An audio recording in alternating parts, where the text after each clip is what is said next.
to rise in the night. Ghostly figures glide out of sight. Wolves howling under pale moonlight. Darkness creeps and grabs too tight. You are falling into the EuroCrypt. There is no escape from the EuroCrypt.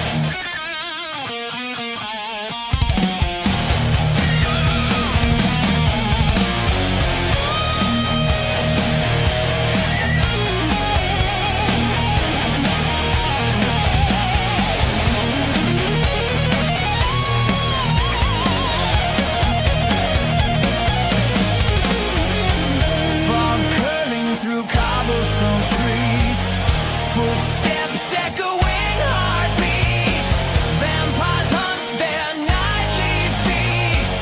Lurking monsters are released. Silent scream in a sepia dream. Melancholy miles downstream. No one's safe, or so it seems. Worlds unravel at the seams.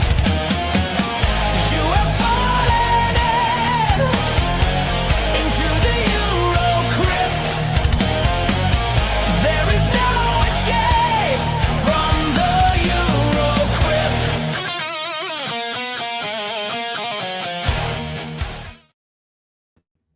All right. Hey, what's up, Attaining? We are back in there like swimwear, man. We got Stone with us again, man. What's going on? Hey, what's up, man? Stone can't That's escape right. the EuroCrypt, man. Yeah, there's no escaping the EuroCrypt. That's He's for sure. falling in. That's the thing. Yeah. All the way in. All the But way. no, man. Tonight we're talking about the master of the macabre, man. The originator, the father of Italian horror, man, Mario Bava. Oh, And, yeah. Man, these three we've never covered. So I was like, man, gotta get on the one that started it all, right? Vampiri at some point. Mm. mean- Right. Yeah. Weirdly enough, we've never done the girl who knew too much. Right. The last time I did that was for a podcast, and I'm talking about 4 or 5 years ago. So I had notes ready to go. Yeah. But yeah, I did more notes on top because I really wanna. This is my jam type thing, you know. This is my favorite Bava film. Yeah, You this know, I'll is just put that out this there. is the first giallo to kick it off, and I mean, like the Vampiri is the first Italian horror film of the sound era. Mhm. And then you got the first giallo film.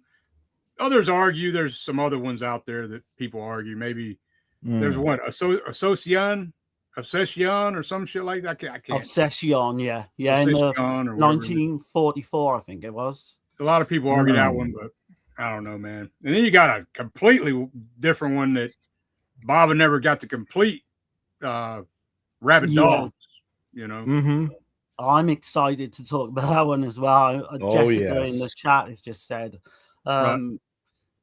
amazingly, that was like a lost film for a long time. Mm. Like 2 Interesting decades. story. Yeah, interesting story. We'll get into that. Yeah. Let's see what's going on in the chat, man. Yeah. See, we got quite a few people in here watching. So good to have everybody in here, man. Yeah, absolutely. Let's see. We got Dead Pig got a new member, JMD 010. Welcome aboard. Nice. Yeah. Oh, yeah. They got the Southern Hermit. Been a minute. Glad to be back and finally catch another episode of EuroCrypt. Oh, awesome, man. Appreciate that, man. Appreciate you. We got Jessica Gruesome in here. Hey, all excited for this episode, especially Rabid Dogs. Okay. Hey, what's up? What's up? Yeah, we are. We all are. Yeah. All right. Red the Dawn. Did the captain leave Dead Pit? Oh, I think that's no news, really. It's been a while. Been, about 3 years, I would imagine. Yeah. Wow. Yeah. And we got William Driver, 1959. What's up, fellas? How y'all doing tonight? Doing pretty good, man. Hey, what's up? yeah. Yeah. Starting to defrost a little over here. That's what put off the stream for last week. That we were going to originally do this last week, so I just I was told like power, we're gonna lose power and all kind of crap. So we just decided to push it back. You know, That storm was so bad it like made the UK news Yeah. all the time. I was watching Oh. some of the pictures. Yeah, yeah, it crossed like- like 24 states, I believe. So, yeah, it was crazy. Just one of those one-offs, I would imagine, for a while. and William's saying it's pretty damn cold in New York City, North Carolina. North Carolina. Yeah, right now. Yeah, yeah, man. I've seen that y'all got some bad stuff coming y'all's way, man. Like crazy shit. But anyway, man. Yeah. So I guess we're gonna crank it off, man. With start talking about Vampiri, man. Yeah, I know. I mean, I could go into a whole background on Mario Bava. We've done that. I can give a brief layout, man. I mean, he started working in films in 1937. He was a painter, but he was very slow at painting, so he could never make really good money at it. His father was a sculptor, Eugenio. He was in the film business as well. So Mario was around it his whole life, like, you know. But man, so his paintbrush became the camera, pretty much. yeah. And I'm talking about very creative, especially in this film that we're about to talk about, because he takes he like framed in a piece of glass or something, right? And had gel colors, red and blue. So you'll see in the film when she starts to age or whatever, they shine the light through one of the colors, and it would real time you'd see the transformation of her getting older or younger. I think it's pretty damn because plus, I mean, had makeup artists and shit too, but that's pretty damn cool. He was probably one of the first to use the gel lighting in films, I would imagine. Yeah, we all know like Argento copied him during the late 60s, early 70s. Right. But Blood and Black Lace it's even more prominent in something like Blood and Black Lace, where you got those reds sticking out, you know, and just popping off the screen. This one is an interesting film, the way this came about and the way it kind of ended, because Ricardo Freire was the first director for this. Right. He made a bet. He made a bet, that he could do it in 2 weeks, was it? I think. He made a bet he could get it done in 12 days with 12 days, wow. Goffredo Lombardi. He made a bet with him. But Fredo was known for making bets on films, like to get them made and shit, you know. Right. Yeah. That's the guy from Satanus, isn't it? That was his production company. Yeah. Mm-hmm. Yeah. So in 10 days, he only had half of the film done, and he stormed off, threw a fit and shit, and then it was left to Mario to finish it. Well, he didn't like the way the film was going because of the police procedural and all that, because that's kind of it definitely starts off that way and ends that way. And apparently Freire wasn't happy with that, and then he just walked off and left Mario to finish. Also, 10 days he only had half of it done, so he wasn't going to get it done, you know. Yeah. In 12 days, you know. And we covered Freire before, and he's very much like Fulci, very hot-tempered, you know, hot-headed, and what have you. Yeah. And after he was done with the film, he left his wife and eloped with the lead actress to South America, where they made a couple films, and then they eventually came back, where she did some sword and sandal films with Steve Reeves, like Hercules and stuff like that. That's another one Bava worked on as well. Oh, yeah. So that's Gianna Maria Canali, I think you pronounce it. Yes. Yeah, the one she did do that I can see that I did, you know, horror-wise, they're pretty much non-existent. But she did Goliath and the Vampires in '61. I had no idea she was with Freire. Was she with Mario Bava or Freire? Freire. Oh, Freire. Oh, she was with Freire. Yeah, I had no idea. They got married. Yeah. And she is such a beautiful actress in this. She's stunning, man, stunning. She is, man, and she brings it. I feel like this film is kind of convoluted because there's certain shots that don't make sense when you're watching the film.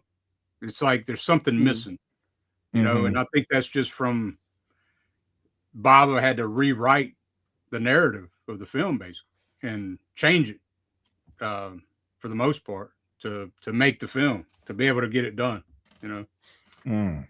Yeah, well, that makes sense really with the production and all that being in chaos probably. Like you'll see one guy, he's got like the scar on his neck, and it's like these Frankenstein looking scenes and shit in the movie, and then he's got like the scar on his neck, and you're like, what the fuck happened to him, you know? But there's only one. That footage is lost, by the way, but it's still in the German trailer. If you can find the German trailer for Vampiri, you'll see a guillotine cutting somebody's head off and shit. Yeah, it's like a couple of seconds, I think it is. But that's how the film was originally going to open up, because it was going to have this one guy gets pretty much execution and gets his head chopped off, very much in the similar vein to like Black Sunday, weirdly enough. But he was gonna do. There was 2 or 3 beheadings that was going to be in this, and it was more going to be like a Grand Goodnell, one of the French type killings and all that. But it got toned down. I think that was another reason that he left, because the violence got toned down a little bit. And as a result, it's very, very talky. Yeah, it is. It's very talky, rather erratic. I mean, I was entertained by it, but oh man, even for an 81-minute runtime, I thought it was a bit of a stretch. It is like that's what I'm saying. But the scenes that are like, because this is the first time you see Italian Gothic like with sound. Oh yeah, right? Like those scenes like are fucking amazing. I think, man, they fucking pull beautifully me, shot, beautifully shot. Oh yeah, no question. Yeah. For its time, I would say I'm probably a bit more like Stone on this, because I liked it a lot, but I didn't love it, and it is kind of slow in places. Oh yeah, for sure. It's not a perfect film, but it is the film that paved the way for Mario Bava, right? To go on. And by the way, let me back up a little bit, because it was Mario Bava that talked Freda into this type of film because of The House of Wax, 1953. Yeah. He talked him into the shit. He brought Freda to his home. They were good friends. They worked on a lot of films together. He brought it to his home, and he's seen all these wax figures that Mario Bava's father, Eugenio, had made. And then they started talking about the macabre, and the possibilities in the film, like how Hammer was successful with, well, not Hammer, but House of Wax was successful. So that's where it all came about for Vampiri and shit. So, but, talking of Hammer, this preceded The Curse of Frankenstein. Yeah, by a month, I think it was, which is kind of crazy. Right. In terms of like the people who made this film, so this was written by Piero Reginoli, and he's a very famous Italian writer. I was looking at his credits, man. It's unbelievable. He did Burial Grounds, Fulci's Demonia, Voices from Beyond. He worked with Sergio Martino in Foxy Lady, Patrick Still Lives, Obscene Desire, Playgirls and the Vampire. We recently covered. And also that's got a similar vibe to this, I think. Yeah, and then you got The Third Eye from 1966, right? I was going to say that's probably one of the better ones. He did one called I'll See You in Hell as well, which is a proto-giallo from 1960. Nightmare City, though, man. Come on. Yeah, he did. Yeah. He worked with Lenzi. He worked with pretty much everyone. Lenzi, Martino, like I said. Right. He did a film called Like Rabid Dogs as well, which we've covered on you in the past. Yeah. And that's like not to be confused with Rabid Dogs that we're going to cover at the end of this. But this one is that one's like really gritty, and I loved it. It's like a great example of the Pisteschi film. I guess what do you think about, you want to show a clip? Show people what we're talking about? Sure. Of a little example. Yeah, let's do it. Okay. Yeah, go for it. All right. Here we go.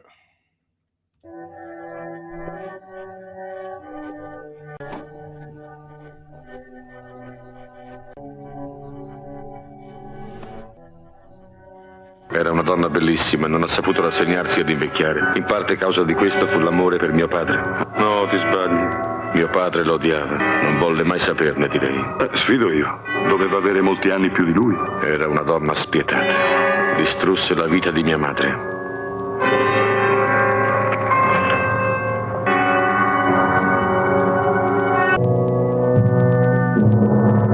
E un giorno io riuscirò così a scoprire l'energia che genera la vita.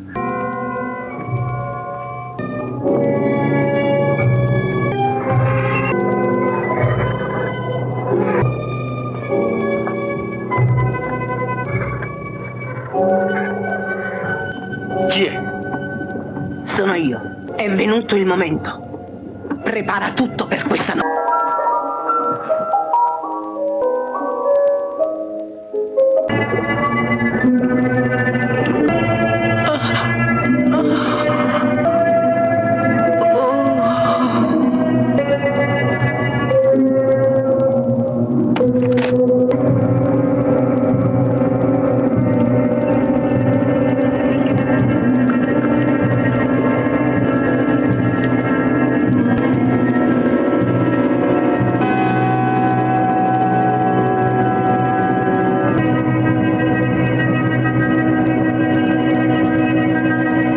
Immagino si tratti di una questione molto urgente, se lei ha deciso di disturbarmi a quest'ora impossibile. Le norme di buona creanza dovrebbero essere note anche ad un poliziotto. Le circostanze mi hanno costretto a farlo. Qualcuno mi ha informato che in questo castello avvengono dei fatti perlomeno singolari.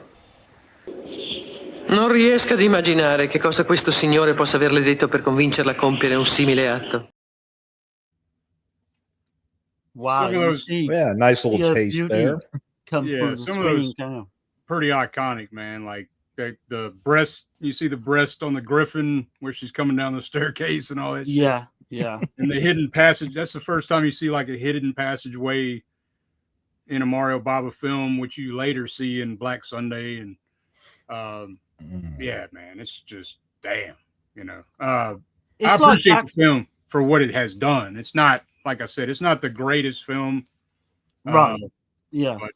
But what came after, it's fucking. I'd say if you're an enthusiast of Italian horror, you got to see it at least one time. Yeah. Well, like you say, it started it all, didn't it? Yeah. I was a bit surprised when I looked into the background in that, you know, in the 30s and 40s, horror films in Italy were banned essentially due to the moral and religious and political climates at the time. Apparently, like the last horror film they did was way back in 1921, The Monster of Frankenstein, which I tried to look for and I couldn't find it. I don't know if it still exists though. Interesting. Yeah. But I would say if you're an Italian horror connoisseur, you need to check this out. I mean, for real. The average person, I think opinions will vary. Right. Definitely. I think so. Yeah. I think so. This is the release I got. This is the Radiance Films. Oh yes. This is probably the best it's going to get. I mean, unless they funnel out a 4K or something. But I mean, I don't think you need. I mean, this is great. It's got all three cuts of the film. Commentary by Tim Lucas. Oh, good one. And then you got tons of special features on here, man. You got Lamberto Bava talking about Mario Bava, and yeah, man, it's a great release. And the good news is that is not Region B locked, so you can play it on Region A Blu-ray players as well. Okay, I didn't know. Oh, The way I saw this was on. So weirdly enough, it's an extra on the Black Sunday release from Arrow. And it's a really Interesting. good print, but there's no extras. So I was Right, I'm right. definitely going to get that Radiance. Yeah. In terms of the story, I'll just briefly go through the start of the film. I won't take us all the way through or what have you. But Right. it's set in Paris. A dead woman is found in the river Seine. There's a series of murders with a young woman being drained of the blood of the same. So pretty much there's this like killer on the loose, and he's pretty much killing They're all these calling him- women with the same blood type. Calling him the vampire, right? Yeah, the killer. Yeah, he's dubbed the vampire. I think 4 girls have gone missing in 6 months, and it starts off exactly like a Giallo film. It really does. You've got journalist Pierre Lantin. He kind of starts to investigate after his fiancée is kidnapped, the dancer Nora Duval. And it's not really a mystery because we see what's going on pretty much early on. Yeah. You've got the police procedural, then you've got the police inspector Chantel. He's on the case. I don't know how you guys felt about that. I don't know. I wasn't a big fan of the police procedural in this one. No, I think it's again, like I said, what could have been if Freda would have had more time, you know? Yeah. I think it would have went in a different direction. But Mario Bava had a lot on his plate: cinematographer, special effects, and director.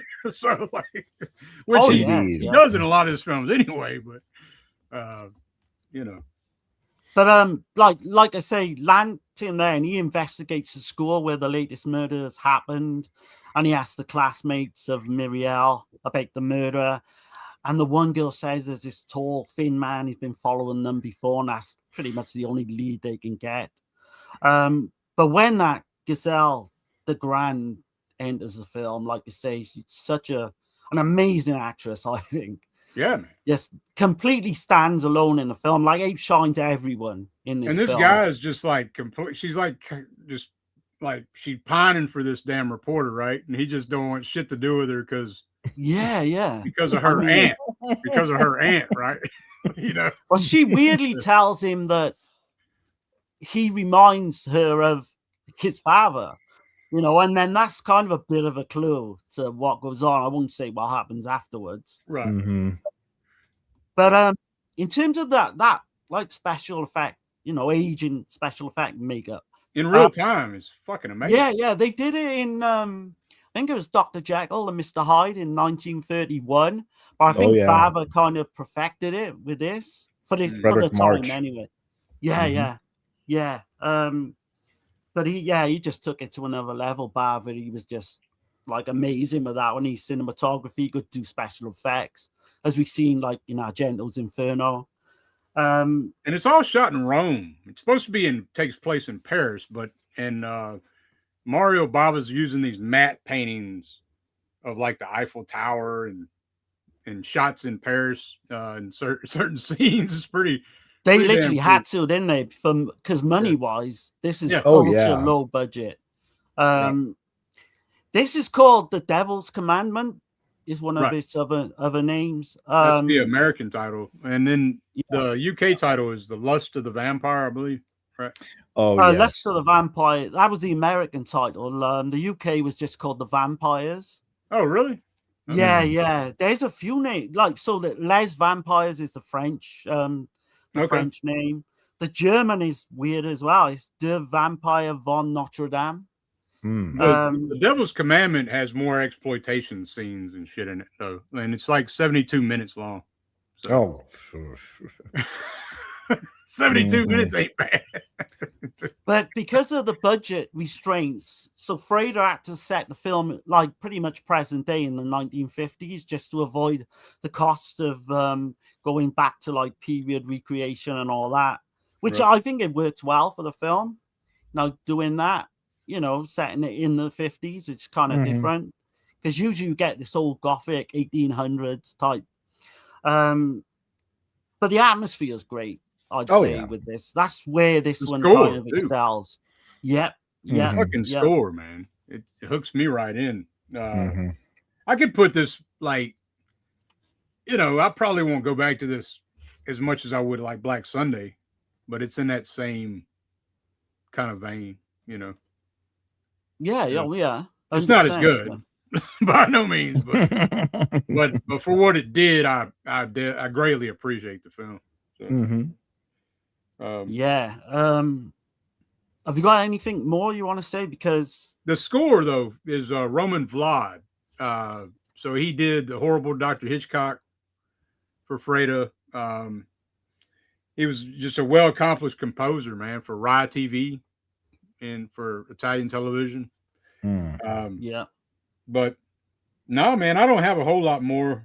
I'd say check it out if you've never seen it. It's, if you're in the history of film and all that shit, I'd say check it out for sure. So. But like we were saying earlier about it was going to originally have a lot more decapitations and that. So Frida originally wanted, there's a scene where a character in the film, Signa Ray's head comes off when he's being questioned by the police. We don't obviously, I don't know if he shot it. Paul Muller, right? Yeah. But it was The Fiend, right? It was way too daring for the producers to include it. There was as well so the US version later had an insert of an unerotic rape scene, and weirdly enough, Al Lewis, Grandpa in the Munsters, he was in that scene. He's pretty much doing a body double of the killer or what have you, and he rips off this girl's blouse towards the end of the film. So I thought that was kind of weird, the guy from the Munsters being in it. They're just, completely random, yeah? That would have compromised the whole scene, I think. If he stayed in, yeah. But this was not a commercial success by any means. No, it flopped bad. And Freda thought it was because of the Italian names on the poster. So that's where the pseudonym started. Was from Freda's idea to change the names for now on. So for now on, he went by, what was it? Robert Hampton, right? Yeah. And then Bava went by John M. Old. I think Lindsay go by like Humphrey Humbert. I think a bunch of them. It's just like after that shit though. That's when it started, was from Freda. But Mario didn't do that shit a lot, man. He was like, nah, hell with that shit. They gonna know who I am. Oh yeah. Freda said he was at the premiere in San Remo, and everyone was like sat down ready to watch the film. Yeah. But when it came up on the credits that it was Italian, people just left. And Freda, and they said, Freda, they just didn't feel that Italy could have made a good horror film at that time, and that really hurt the film. But I think it did better in other countries, not in Italy, though, right? Yeah, right. Yeah. Just not commercially in Italy, pretty much. Yeah. I like it. I mean, it's one, if you're gonna do like a double feature, and for this one, I feel you've got to be in that kind of gothic. It's the first of its kind. Yeah, you've got to be in. Totally. Mood. Yeah. The first of its kind. It's well made on the budget they had, and considering the original director left. Just had to pick up the pieces, So. I mean, it's way better than you would expect it to turn out, knowing the production and all that. In terms of ratings, again, I don't want to jump the gun. If you guys got anything more you want to say, no, we can rate it, and then I'll catch a chat. I'll catch a chat after that. Okay. Do you want me to go first? Yeah, go ahead. Yeah, sure. For me, it's like, so I'll say it's like a 5.5/6 out of 10. It's a solid film, as I mentioned, but it just doesn't quite get there for me, and it's not one I really want to, I can't wait to watch that again. But it is, I will watch it at some point. Yeah. It's It's not a Mario Bava film, but it's a key film in his filmography. And if you are a Bava fan, it needs to be seen once. I will definitely say that. I'm with you, Darren. I'll give it a 6 out of 10. A very respectful 6 out of 10. It lacks fire. It lacks I think it lacks something to really make it stand out. But I enjoyed it for the most part. So 6 out of 10. Yeah, nice. Well, for me, man, like I said, for what it is, for what it did. Yeah. I mean, it's not by no means going to be a 10 out of 10. There's no way it could be. No. It's too convoluted. There's too much shit going on. You know what I mean? Too much shit. Yeah. And it's not. It don't connect very well. Right. But the scenes that do, for me, it's probably a 7 out of 10, man. For everything that it has done for Italian horror, for the Gothic horror in general. I mean, yeah, man. I got to mention too, she probably inspired Argento, the Mater Suspiriorum. Yeah, you blew me away when you told me that before we come on air. Yeah, and I was like, shit, totally. Because she's got the raspy voice, and she's like trying to live off the blood of the young girls and shit, just like in Suspiria. Right. No doubt about it. I mean, in Argento, we know he's a huge fan of Bava. So. Oh yeah, 100%. But yeah, man. Oh yeah. Let me catch the chat right quick, y'all. All right. Yep. We got Maritza Sandoval. What's going on? Hey, what's up? Let's see. We got Adrian James in there. What's going on, man? Hey, what's up, man? Mm-hmm. Immortal Nightmare. Yo, haven't seen you guys on the channel before. Yeah, we're on here every other week. Yeah, every couple of weeks. Yeah. We got Jessica saying you can tell Mario Bava is an artist. So many of his films look like moving paintings. Absolutely. Right. Yeah. Definitely. Absolutely. Most of his storytelling is done through images. Yeah. So welcome to the panel of pain. Hey, what's up, Tax? Say things, man. What's happening, man? I'm a negative renegade. Hell yeah. That's what I'm talking about. Let's see. Southern Hermit, EuroCrypt or OGs usually every Sunday night. Okay. Yeah, man. Yeah, appreciate that. Yeah, appreciate you. Alice Arley, what's going on? Hey, what's up? Here. Jessica saying, if anyone wants to watch all 3 of these, they are all on YouTube. Mm-hmm. Okay, nice. Good deal. And Texas is cheers to the president of the Peter Bart fan club. Yeah. The one and only. What's going on, Justin Marino? Hey, what's up, man? Bava. Yeah, man. Been a while, man. I haven't seen you in a while. Let's see. Got Dan in here. Shout out, guys. Bava is arguably the greatest of all time. Mm-hmm. Hey, what's up, Dan? And to me, he is right behind Stanley Kubrick, in my opinion. But as far as horror goes, he is probably the best, in my opinion. So, as an asterisk to what Jessica Gruesome said, is that yes, they all are available on YouTube. However, for our next film, The Girl Who Knew Too Much, unfortunately, we saw the Evil Eye version that was released by American International Pictures, thanks to James H. Nicholson and Samuel Z. Arkoff. It's quite a bit different than the Italian original that we'll go into. But yeah. Mm-hmm. Yeah. That's the one. Yeah. I mean, the Evil Eye is a little bit more comedic. It's got a completely different tone. It is. It's got a more comedic tone. And but I mean, this is what everybody considers the first giallo. I know some people argue Blood and Black Lace is the very first giallo. Some people say that other one we were talking about earlier, Obsession, or however the hell you say it. But I consider this one the first true giallo film. Okay. It's definitely the most well-known of the early ones. There's a couple. There's one called Hypnosis that was done in the same year, like 62. And I know this film was filmed in 62. It didn't come out till 63. And in some regions, it didn't come out until after Blood and Black Lace and Black Sabbath.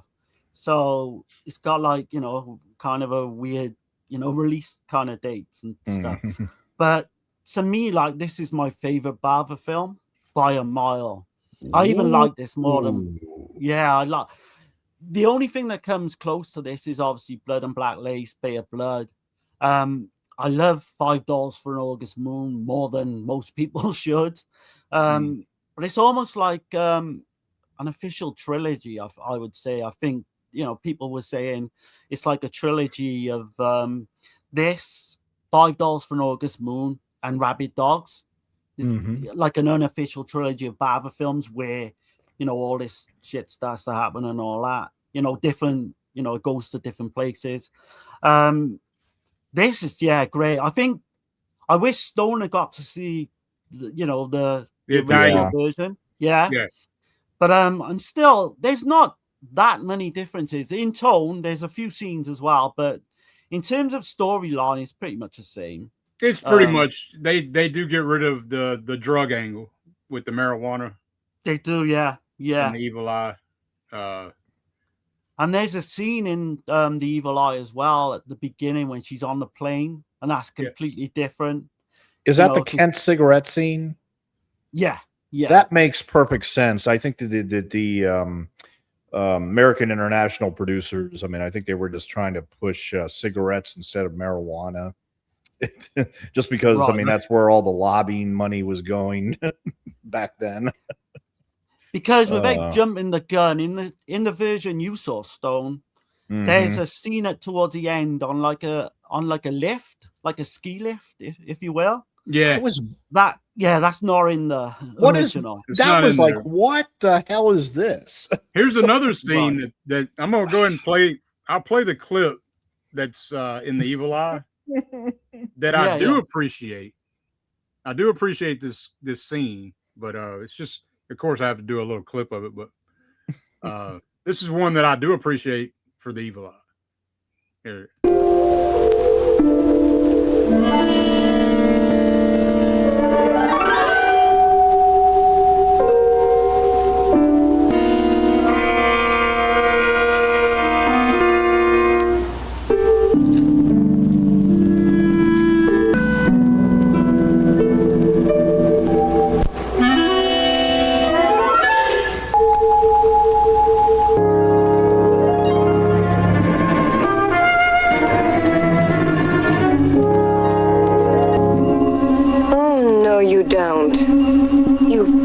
Tom.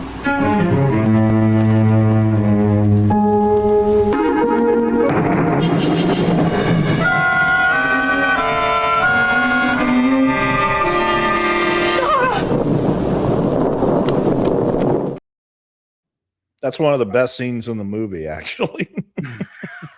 That's Mario Bava, But it's like Darren was saying with that ending. I mean, they're on a lift and this guy just starts shooting randomly. Like, what? What is going on? Don't she witness another murder or something, doesn't she? If I remember rightly. I can't remember. Yeah. It's weird because we'll come into it anyway. We'll come into the original ending too. There's also a scene where there's like a big man chasing her or something, right? In the arena. Yeah. Like the stone arena shit or something. That wasn't in the original either, right? No. Don't make sense. Oh, I wish I saw the original now. Well, I want to touch upon obviously the actors in this. So you've got Nora played by Letitia Roman. You want me to show the other clip, Darren, right? Oh, you can do that, yeah, if you want. You want to do it now, or you want to wait? I can wait either way. Go for it. No, okay. Yeah. All right.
Piazza di Spagna un terzo omicidio. Emily Craven, la ricca ereditiera americana, pugnalata l'assassino sceglie le vittime fra le donne giovani, seguendo le lettere dell'alfabeto. La prima vittima cominciava con A, Gina Albert. Quella della seconda con B, Maria Beccati. Siamo alla C, Emily Craven.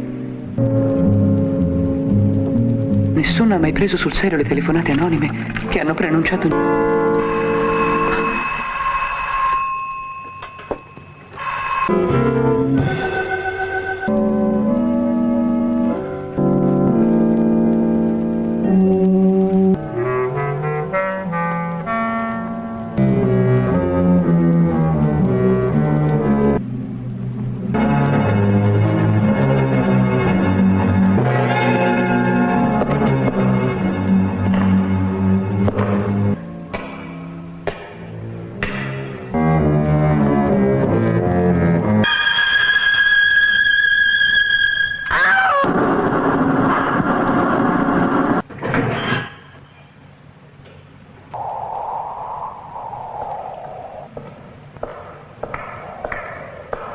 Venga avanti, signorina.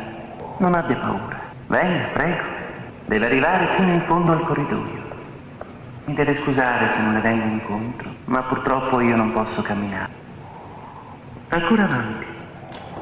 Bisogna essere prudenti, molto prudenti. Soprattutto quando si è visto troppo e il proprio nome comincia con D.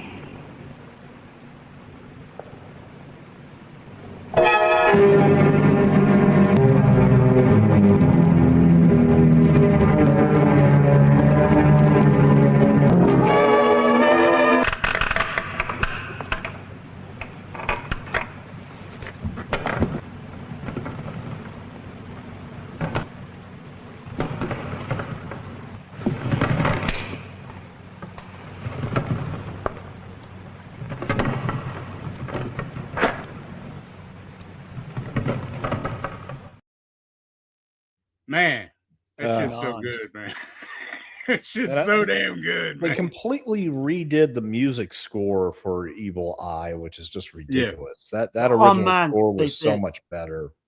Yeah, it is. It Yeah. really is. They It's just had to real. make everything so comedic, which was ridiculous. So there's a lovely Yeah. it's kind of like a song, isn't it? That plays right in the original, that's not in the Evil Mhm. Eye, and Yeah. it's like this catchy kind of jazzy type, song. Mhm. Weirdly enough, I don't know if people picked up on it, but that scene there where she's in the apartment with the light, Yeah. that apartment was actually used in Dario Argento's Bird with the Crystal Plumage, Inferno, Oh. and The Perfume of the Lady in Black, Francisco Borelli's Oh, film. interesting. And I love the lighting and all that. And you see Bava's kind of flipped it though. Like instead of her going down a dark corridor, it's well lit, like everything. Oh yeah. Mhm. And you got terror in the light, basically. Like it's the opening to this as well. It's pretty much The Bird with the Crystal Plumage. It's It is. exactly the same. Yeah. Mhm. So I agree. as much as I love Argento, like you've got to give Bava his due. Man, he was way ahead of his time. Just way ahead of his time. But in terms of the cast, I just want to get into a few. Yeah. Laura, played by Leticia Roman. Which She I wish- had a go on. I wish she would have done a lot more. That's all I gotta say. And me. Yeah. She only did something like 27 credits. She got her big break a couple of years before. She was in Elvis's GI Blues. Mhm. And she never really done much about in terms of genre films after that. Dr. Marcello Bassi's played by John Saxon. I mean, you could just reel off what he was in. Like, notably, Who'd you say? John Saxon? John Saxon. Oh, never heard of him. No, Tenebrae, Nightmare on Elm Street, Black Christmas. The guy's Yeah. arguably he's arguably in the first Giallo and the first slasher. Yeah, Maybe. yeah. Depending on who you're talking to. Yep. I mean, yep. Cannibal Apocalypse as well. I love him in that. Oh yes. You got Laura Valentina Cortese. I think is an absolutely amazing actress. Like kind of like not old, I would say in this, but a more kind of she's she's what 40 or 50 in this, I would say. Yeah, she I'd was say maybe actually late 40s, maybe. yeah, she was actually Oscar nominated, and she gives the film. You're talking about Argento. Her character reminds me so much of her character in Deep Red. It's unbelievable, like unbelievable. You'll But don't know, if spoil you the see film, that, then. you'll know. I'm not going to know. She was literally, she did do a few genre films, right? So she was in Ring of Darkness, 79, Kidnap Syndicate, 75, a Luigi Bozzoni film called The Possessed in 1965, which I love. It's got a very similar black and white setting to this. And the very campy Iguana with the Tongue of Fire in 71. And I mean that, yeah. It's unbelievable. Like that film's just so kind of tacky. And that was Freda as well, Ricardo Freda film. But you've got to love the actual storyline to this, you know, the opening, like on the Spanish Steps, you know, once you get, you know, she witnesses this murder. So she's from America. That's what I was going to say too, is the American, you got that trope come from Bava, right? Yeah, that you see in so many Italian in these giallo films, right? Yeah, hundreds of them literally pinch that idea. The American traveler. So. And weirdly enough, she's American, but she talks in an Italian accent throughout, which is kind of weird. But so she flies over, I think it's to see, is it her aunt or one of her elder member of her family? Yeah, it's her aunt, Ethel. Yeah, and she's kind of not doing very well. And in the Evil Eye, I don't think it's her aunt though, right? I think they changed it slightly, didn't they? Yeah, they may have changed it slightly, but so she goes to like pretty much, you know, go over there and keep an eye on her aunt and what have you. Take care of her and shit. Yeah. Yeah. John Saxon plays the doctor, and she literally pretty much dies during the night. So you know she gets a little bit very panicked. Gothic, ain't it? That's a very gothic type of scene. It's very gothic. With the cat, yeah, its back up and shit, and the lights are flickering. Well, it's a supernatural vibe when she's dying and she's calling her in there, you know. It's almost like the Drop of Water, the segment from Black Sabbath that he did a year later. I love the way where this is set, you know, because as she goes to get help, she ends up on the Spanish Steps in Rome, which is a great backdrop for the film, I believe. And she witnesses this murder of this woman, but not everything. After she gets robbed. Well, yeah, she gets robbed first, but not everything is as it seems. Yeah. So, you know, she pretty much passes out. You know, she gets one guy comes over to her as well and tries to help her, and I think, you know, tries to wake her up and all that, but the policeman comes along. So then you also have that idea that maybe it's kind of like in the Argento films, right? Like, is she misremembering? Did that really happen at all? You know, is because everybody keeps telling her she's crazy and shit, you know, and that's why the Evil Eye, towards the end of the Evil Eye, she even questions it, doesn't she? Whether she was hallucinating because of the cigarettes. Mm-hmm. We'll come into some of the differences, right? But no, I mean, yeah, I think this is his best film. I know I'm probably on my own with that, but it's up there, man. It's in my top 5 of his. But it's not. To me, it's not as. I mean, I could see how it could be though. I mean, the way it's shot. I mean, there's not a bad angle on Letitia Roman. Like, I mean, talking of stunning actresses as well. That's what I meant. I wanted to see her in more gialli. This is the only one, right? That she's in. Yeah. There's that scene in this as well where she's on the beach in a bikini, man, and she looks fucking That's an amazing. odd little scene too, though. Right again, played for comedy, innit? Really. There's a lot of odd little scenes in this movie. I mean, when John, go ahead. Sorry. Oh yeah. Well, I mean, you know, Bava's clearly inspired by Hitchcock because you know there were two movies called The Man Who Knew Too Much, but my lady friend and I are in absolute agreement that there was a very strong Carnival of Souls vibe to it as well.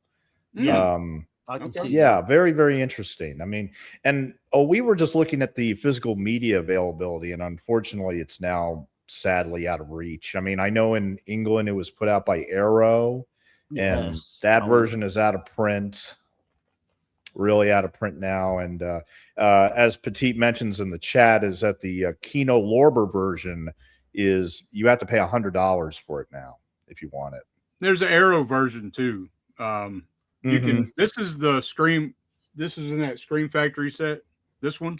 Oh, that's probably going to be the best way to get it at this point. I was going to say, Stone, if you're thinking about getting it, then I think that set's 150, but you get like how many films in it?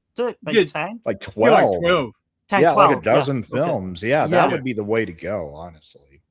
Oh yeah, for sure. Yeah. For sure.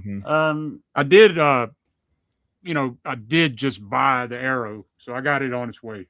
I bought it off of eBay though, so I had to strike a little deal with somebody to get it. But, it's like it was kind of pricey. 3-disc set as well. It is worth it. I mean, you get like a nice booklet too with it, and I don't know if people can see that. It's just text, but hell yeah. But yeah, what I liked about this as well, so she pretty much reads all these kind of murder mystery books, going back to the Giallo, the yellow covered type books. So there's a big nod to Mondadori, in this as well. In terms of, it's got a very similar vibe in places to Deep Red. The Hitchcock thing is massive because it's got that noir type feel and look to it as well. I love the idea though that she reads all these mystery novels, so she's more prepared than the average person. You know what I mean? Right. Yeah. So like that scene where she's setting the booby traps and all that shit. You'll see Martin Scorsese do that again in Cape Fear. Cape Fear, yeah. So, but it's crazy because everybody's like, so, and the idea that they keep telling her, do you read murder mysteries and shit? Like, and she's like, yeah. And he's like, stop reading them. It's kind of like precursor to the video nasties, right? It's like you read these murder mysteries, so that's why you saw this shit happen. It's that whole bullshit ass idea. So I think Bob was saying something there, like before, it was really said out in the open like that. The thing is with our first murder as well, where she pretty much wakes up the next morning, and there's no murder victim there. Everything's kind of been washed away, like no blood. All the blood's gone. Yep. So it all goes back to like a murder case that happened in pretty much exactly the same spot 10 years previously. And there was a killer going around called the Alphabet Murders, where he was killing victims, or they were killing victims, A, B, C, D, and all that. And of course, her last name is Davis. So. And D is next as well. Yeah. But and there's the whole mystery of that where she turns into like this amateur sleuth. Well, let me ask you: did y'all figure it out when y'all first saw it? No, I didn't. No, admittedly not. I mean, okay, yeah, I didn't either. But it's there when you go back on a rewatch. That's the thing. Like in these films, you'll see like. The killer or whatever makes a certain face at a certain moment, and you're like, shit, I should have seen it then, that type of shit. You definitely can see it. Yeah, I think I would like watching all the Giallo films I have. Yeah, going back if I was going back to watch it for the first time, I feel like it's pretty easy. It's pretty easy to work out. Right, but it wasn't common. The time, wasn't commonplace, for right. Yeah. But so she just stumbles upon these like newspaper clippings of all the original kills and all that from years ago. And and I don't want to go on to, won't give anything away but it all adds up to that scene in the apartment, I think, that you just showed is like one of the best sequences I think Bava's ever done. I think so, man. Lighting and shadows and suspense. Fucking brilliant, man. With that voice and everything, and then the tape recorder, man, the tape recorder comes in, and that comes into play in a lot of these films. Like so many of these tropes come from this film. Yet I feel that American International really compromised Bava's vision. Just from the opening, which is like a cigarette commercial, to the guy just quote unquote stalking her, and then he's like, you see him out on the field, like, hey, you want to join me later? Like, right? Like what? And that stupid ending. Like, okay, I want to see the original Italian version now very much, but man, I mean, Evil Eye was just. It's what not. they did to it was a bit too much, I think, especially with the music. Overdid the comedy as well. Overdid the comedy, and the music is too jazzy. They lightened it up quite a bit, I think, for the American audience. But without those guys, like, they convinced Mario Bava had just came off of shooting Eric the Conqueror, and he took a 6-month break, and he was thinking about not being a director anymore. And they convinced him to do this film. So without Sam Arkoff and James Nicholson, Mario Bava might have quit being a director. Like, credit where credit is due then. Yeah. So it's like, I'm kind of glad. Like, I'm not a fan of Evil Eye, but I don't have to ever watch that cut. So, well, apparently Bava wasn't a huge fan of Evil Eye either. I mean, he said, he famously said that, well, if I had, James Stewart and Kim Novak, it probably would have worked better. And then he said that, oh, I don't even remember the actors' names now. Like, oh, there's a story too about John Saxon. Yeah, there's a story with John Saxon and Bava too, Mario Bava. Oh, so he was really into judo, I think, or karate. I think it's judo. And he was a black belt in it. And he's like on the beach, and he's like Mario said he was showing off for Letitia Roman. And Saxon had said, went on record and said he felt Bava was like he was stealing his thunder or whatever, stealing his attention from Nora or whatever. So, I mean, I thought you were going to say, because there's another story as well where how John Saxon got on board with the film. So Letitia Roman was a good friend of John Saxon. Oh, yeah. And she recommended him to Bava for the role. But apparently there was a bit of a mix-up, and he thought he was coming into like an art film. And then when he come on there and he realized it was a horror film, like him and like Bava kind of didn't get on like all the way through. Which is kind of sad, but I think, like what Dirk said is right. I think Bava pretty much had like a crush on Letitia Roman, which I guess most of the men did at that time. But John Saxon, they say they were friends. I don't know if they ever, him and Letitia Roman ever went further or what have you. But yeah, I mean, it's got a weird kind of backstory as well, because it was tentatively titled Incubo Fury Programmi, Incubus, like pretty much the English title. Filming started on May the 3rd, 1962. Pretty much with Bava's crew that he usually used, or went on to use afterwards. The cameraman was Ubaldo Terzano, like a well-known cameraman at the time. Art director was Giorgio Giovannini. Makeup artist was Eucline Santatoli. Shooting was planned to finish on July the 14th, 62, but Bava finished it at a cost of like 190 million lira, which is well in the budget. So it was originally planned at like 256, but he was well known for that. Bava, that's why people liked him. He can make so much out of so little. Yeah. With the matte paintings and the way he shot things, and I mean, he was very on schedule type of guy. But Sergio Corbucci was the actual guy who wrote this film first. I think he wrote something like 4 pages. Wasn't there like five or 4 6 or 5 pages? Yeah, done 4 or 5 writers in the end, but he came back on board then for the screenplay. But yeah, there was Corbucci, there was Ennio Di Concini. So have you seen the film? Sabato. Have you seen the film Dead Eyes of London? The Crimi, yeah, 1961.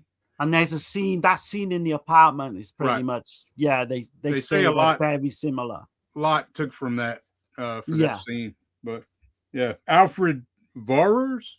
I don't know. It's a German film I haven't seen, so at some point we'll get to some Crimmy.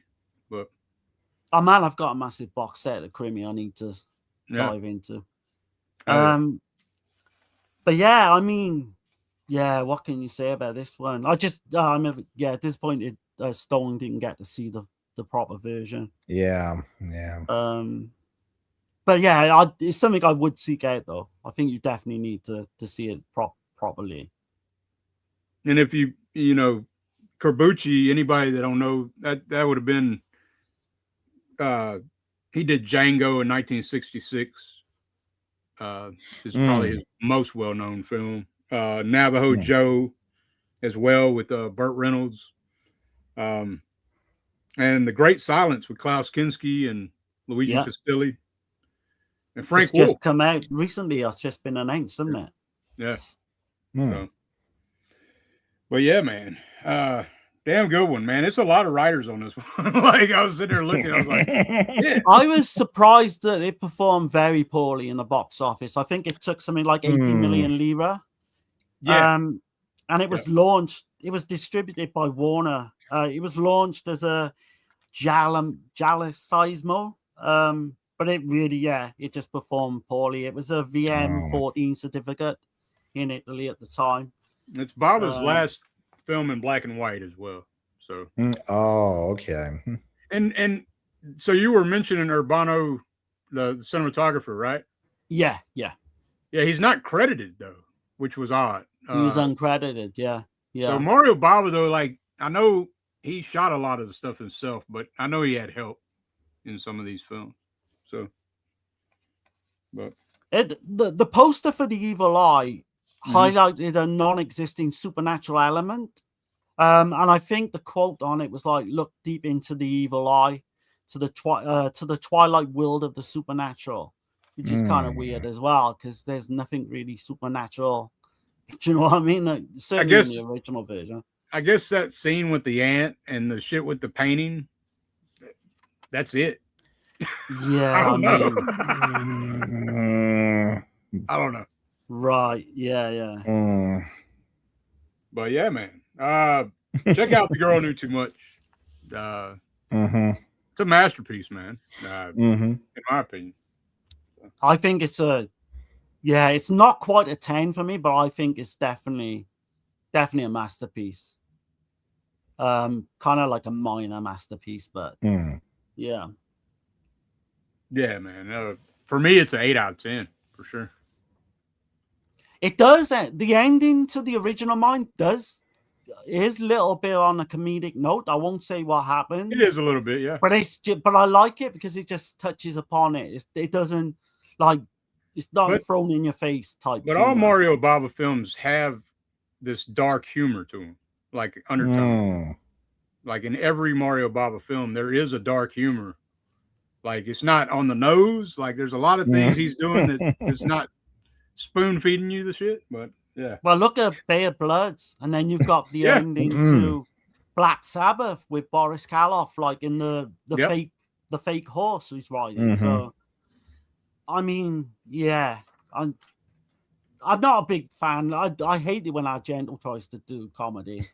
He's not good at it. No, it takes it down a touch for me. I like Bava's humor. I get it. I mean, the parts of this is slapstick comedy when her and John Saxon are like bumping heads and all that. It's fucking horrible to me, that shit. Yeah. Oh my God, yeah. I try to think of the context of the time, though. You know, I don't know. It was just too Americanized, really. It was. I'm going to give Evil Eye a 5.5, just because. I mean, there are some great. There's still a lot of good moments to go in unscathed, but it just makes me want to watch the Italian version even more. And unless you can't stand subtitles, I would say avoid the Evil Eye version and just go for the original. Oh yeah, you've got to watch the original version. Yeah. Like anyone watching this now, I know a lot of people would just want to go to Evil Eye just because they don't want to read subtitles. I mean, you know, Yeah, I know. you could do that. You know, you Yeah, can you kind of could. see what's going on a little bit, but But just I like definitely think people should watch both versions, just Yeah. like out of curiosity. Oh yeah, but- fair enough. Yeah. Mhm. Yeah. But just from that one clip that you showed, I mean, just the music was better, the tone was better, the mood was better. I was like, it just it crushed.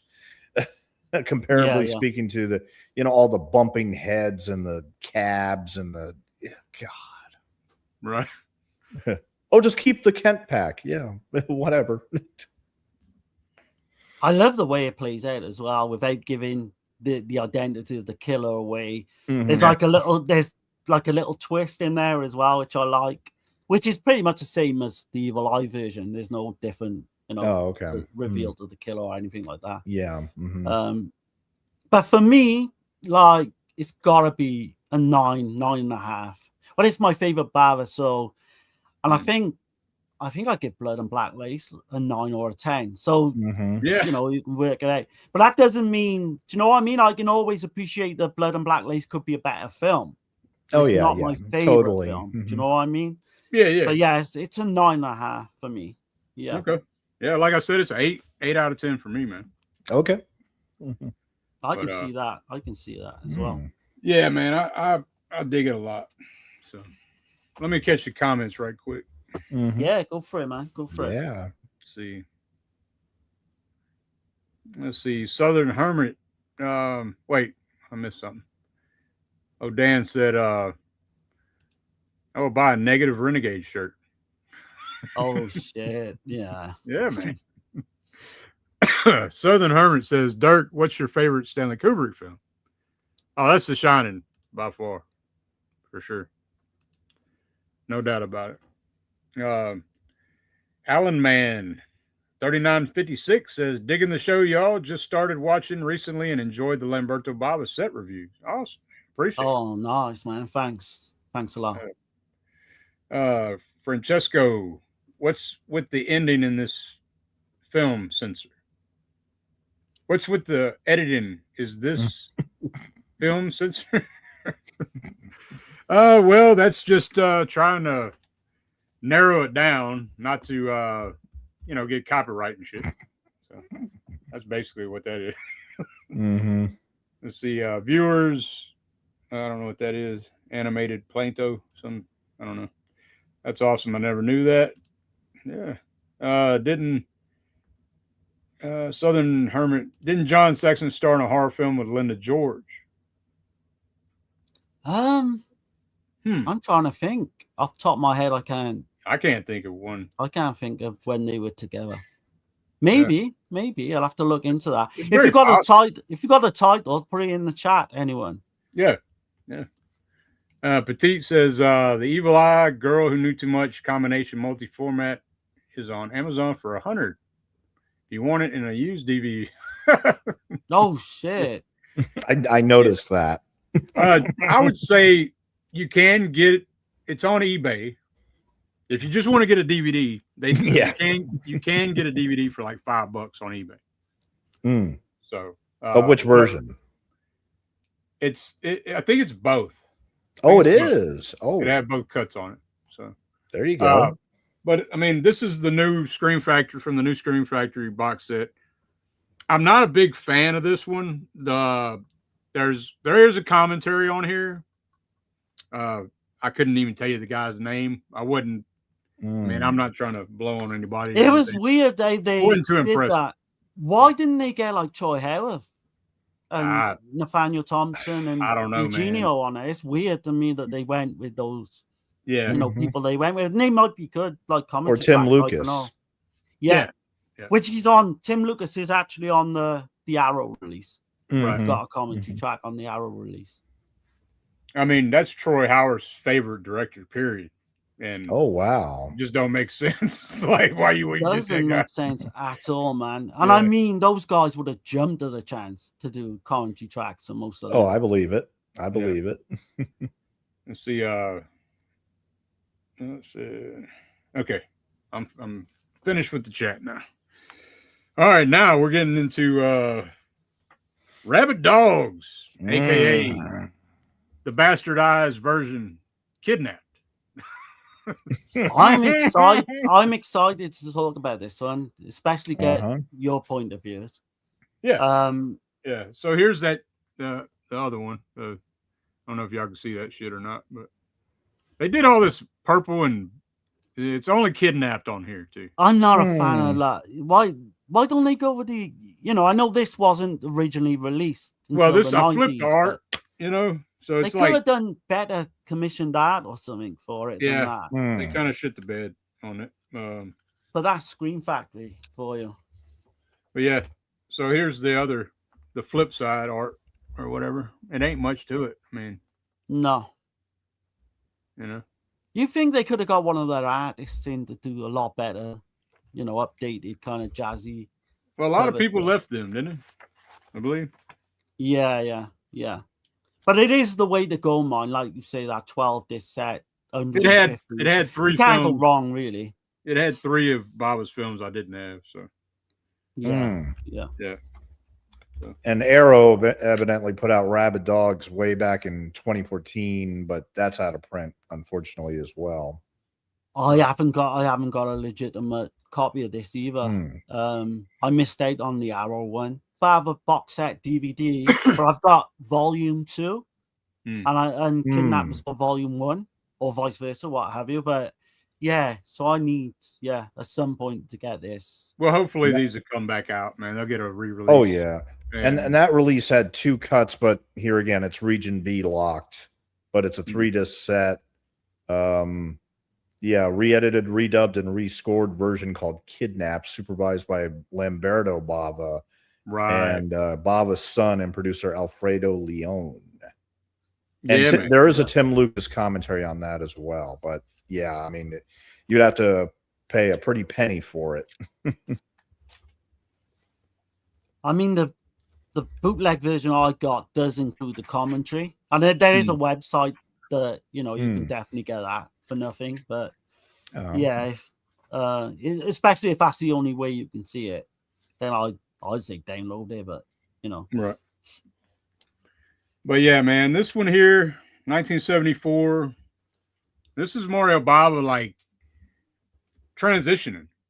He's getting into some grimy, sleazy kind of territory here. Experimenting. So far, this film is so far removed from any of his other films. Like, oh yeah, this is probably his most nihilistic, meanest, sleaziest damn film. And I liked it a lot. Okay. Honestly, I gotta say I was sucked in from the very, very beginning, and biting my nails metaphorically almost the entire time. I mean, wondering where is this gonna go, and like I loved how the characters like had subtle changes, all throughout the journey. I mean, I thought it was really, really good. Although I'm pretty sure there might be a few debate here about the ending. Yeah. Right. Yeah, that was a little out there, I felt. The ending is a little ambiguous too, though. It is a bit ambiguous, yeah. So did you see it coming though? Did both of you see the ending coming? No. Oh no. I didn't. I didn't either. No. Great twist. And this when like Stone said, when this film starts, man, it's fucking go. It just moves, yes. Fucking tension, fucking claustrophobic as fuck in his car, like these some bitches just robbed a payroll stand, right? Like and then they take a hostage because the plan went wrong. Their driver gets shot in the neck and shit. They got to switch cars, and man, it's just a frantic fucking. You're like, what the fuck? And the acting I thought was terrific across the board. I mean, you could feel like the claustrophobia and the tension, and just the sweat, going off their brows. You can feel every drop. You can really feel every drop. It was like, oh man. I think they said it was something like it was in the 90s. In Italy at the time, but because they had to close the windows up in the car, it was like over 120 degrees. So the sweat you can see on the actors, foreheads and all that. That's real, yeah. Oh yeah, that's real. I mean, just come from like a short story, Man and Boy, which was uncredited by Michael J. Carroll.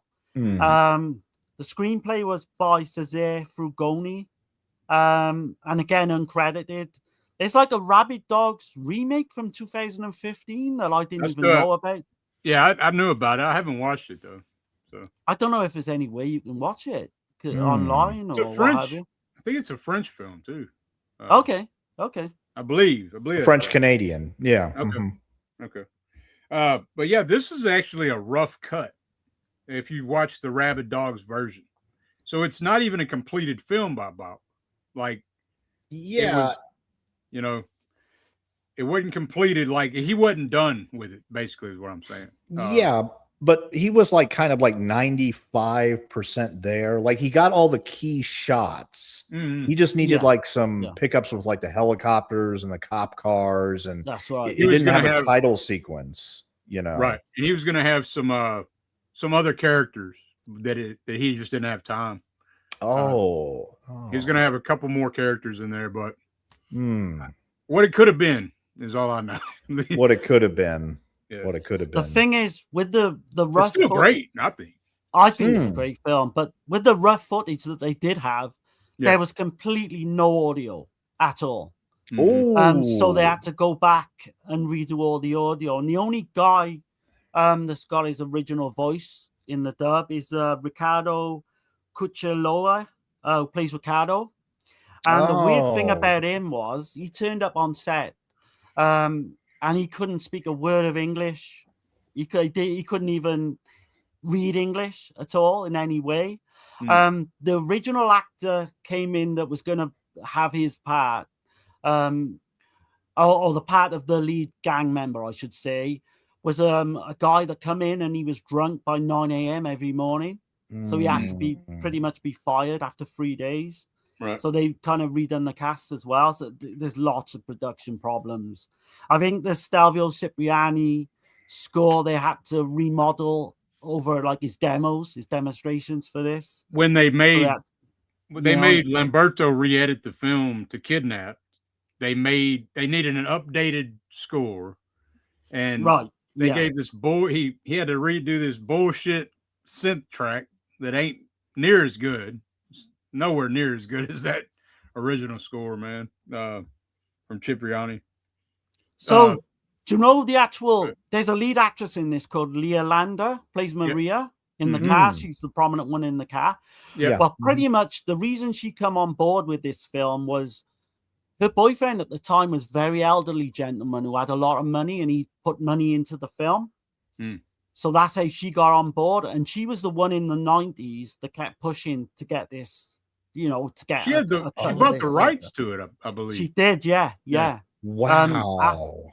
After that, her elderly, boyfriend at the time passed away or what have you, or she moved on to another guy, and he kind of put money into the film as well to try and get it done in the 90s. The cast, like you say, are fantastic. You've got Don Baker, he plays Blade. To me, he's like a poor man's Thomas Millian. Did you pick up on that, Dirk? Yeah, I mean, I agree. He's almost playing it like Thomas Millian would play. Almost, yeah. But he's a little sympathetic in that one part, in the garage, oh shit, I think he's the meanest. Well, I'm saying though, like you see, like his character when he kills that chick, he don't mean to kill her. No. Yeah, that was yeah. That's what I love about Bava though, like with his characters. Like even the bad guys will show a human side to him, like when he was grabbing the grapes and he could have easily killed him. He even says later, I could have killed him, but he gave him money and the guy like calmed down and everything. Yeah. I mean, that's the thing. These people change over this journey. And it's interesting the little subtle changes that add to their performances. It really helps. Oh, and the guy, I guess the leader's like and his name Doc. Yeah, Doc. It's played by Maurice Poli. Right. And he's a well-known actor. Funny enough, he did Baron Blood. I know him from $5 for an August Moon. Yep. You've got George Eastman. He plays, aka Luigi Montefiore is his Italian name. He plays 32. It's his character in this, and there's a reason for that. being his nickname, which I won't say. Right. Yeah, but you can guess what it is. Yeah. Everyone will know him, right? So, and he was like a writer as well. He wasn't just an actor. He was a writer of Absurd, Porno Holocaust, Stage Fright from '87. He was a writer. Erotic Nights of the Living Dead. Oh yeah, he was a big guy. 6'9". He was a big guy in more ways than one as well, because he was literally a porno actor too. But in terms of his normal films, he obviously well known for Anthropophagus and Absurd, the cannibal killer. He's got that look, right? That crazy ass wild eye. Oh man. Imagine that, 6'9", and he plays a complete crazy guy in this as well. Like, he's out of his fucking mind, man. Unhinged, yeah. Totally unhinged to the nth degree. Oh man, I do got a clip, man. You want me to play the clip? Oh hell yeah! Okay, go for it. I got it. Here we go.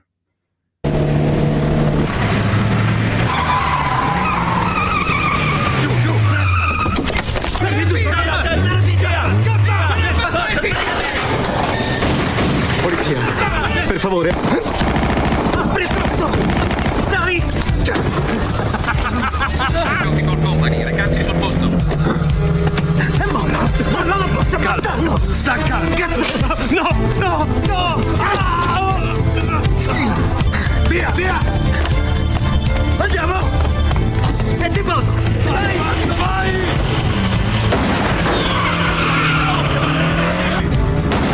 L'hanno beccato, porca puttana! Spostalo!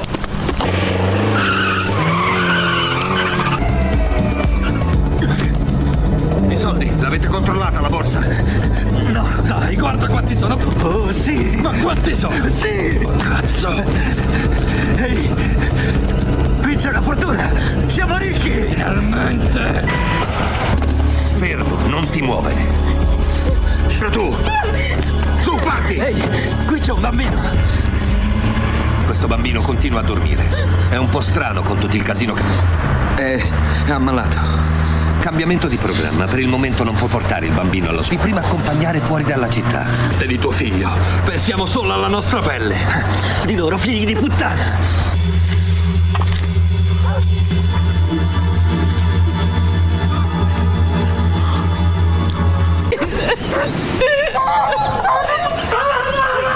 Salve, bella.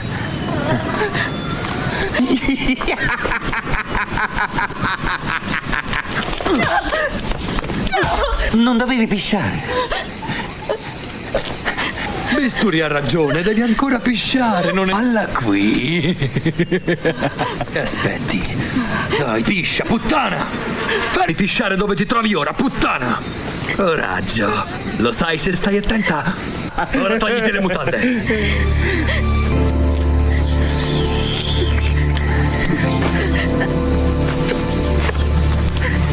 Così, brava, adesso allarga le gambe.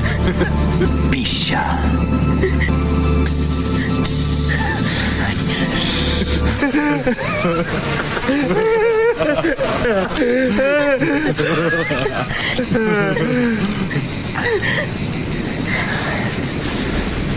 Schifo, siete dei matti! Sapete cosa ho scoperto? Questa non porta nemmeno le mutande! Guarda! Basta! Fini! Perché fai così, Riccardo? Non sarai mica tanto dei luri di maiali! Fatela finita! Ehi, tu! Ricordati che qui gli ordini li do soltanto io! Any guesses for where they got that one scene? For what film they pinched that one scene with the pissing scene? Last House on the Left, man. That right. That's definitely taken from that. Absolutely. But I was just saying with the storyline as well, it's a bit of a kicker because when they hijack the second car, they see a father and what they believe is like a father and son, and the boy is literally dying and he's waiting to get to the hospital. Well, this is what we think at the time. So yeah, and I mean they don't give a shit. All they're worried about is their own ass. Yeah, totally. There's like shades of like Hitchhike in this as well. Franco Nero film with David Hess. There's a lot of that. And yeah, I wondered if the director probably, would maybe not have seen this because it didn't come out. So That's kind of weird because that was like a few years later, wasn't it? In 77. Yeah, no. So yeah, I mean, it's possible they could have got hold of the script and what have you and seen what they were going to shoot. Possible, but I think I don't know, man. It feels very different than anything else I've seen. I can't really compare it to too much.